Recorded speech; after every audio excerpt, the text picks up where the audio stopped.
New Zealand's Ministry of Health has announced 194 new community cases today and the death of a man in his 60s.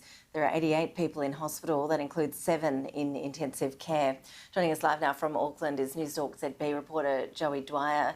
Joey, appreciate your time. What's the situation on the ground there? I understand that despite this being New Zealand's worst outbreak of the pandemic so far, there has been some good news today surrounding that hard border around Auckland. It sounds like that'll be dismantled just in time for Christmas.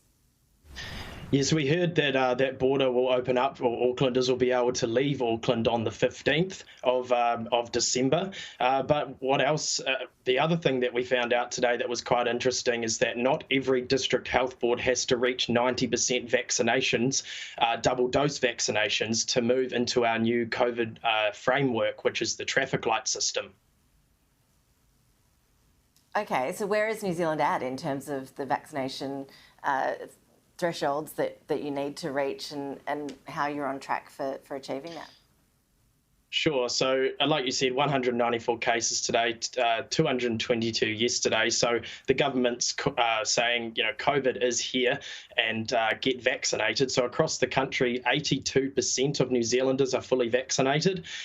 And in Auckland, it's much higher. It's 86%. So initially, every district health board, there are 20 in New Zealand, they had to reach 90% double dose before we move into this new framework called the traffic light system.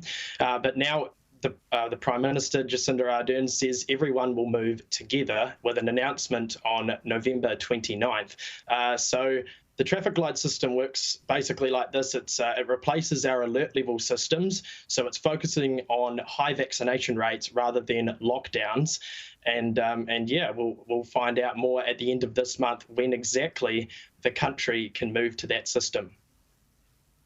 So, Joe, what has life been like there for people who are outside Auckland? I know that there's been that hard border around Auckland, but what other restrictions have been in place for Kiwis as authorities have really tried to get on top of the outbreaks? Auckland has the harshest restrictions right now. We're in alert level 3, which is essentially a lockdown. The Waikato, south of Auckland, just moved out of level 3 into level 2, and that's where most of the country is at the moment. So they're able to have most of their freedoms, but with obviously public health measures in place at certain events and in pubs and whatnot.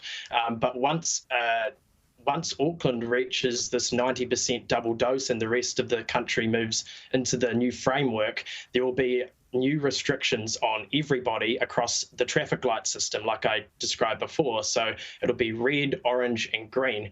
So we also found out today that, the government, they announced My Vaccine Pass, which is our vaccine certificate, which will be used when we move into this new traffic light system.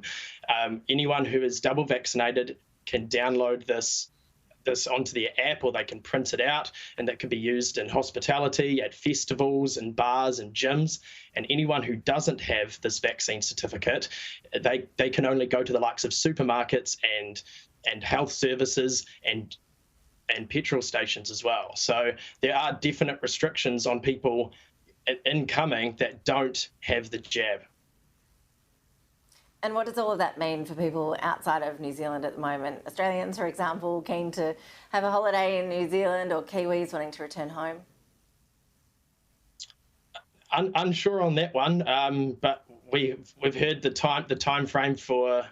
Apologies, unsure on that one. Sorry, we've still got our borders closed to the rest of the world, but this is a framework that allows Kiwis to basically live freely, but with the vaccine certificate double jabbed in New Zealand.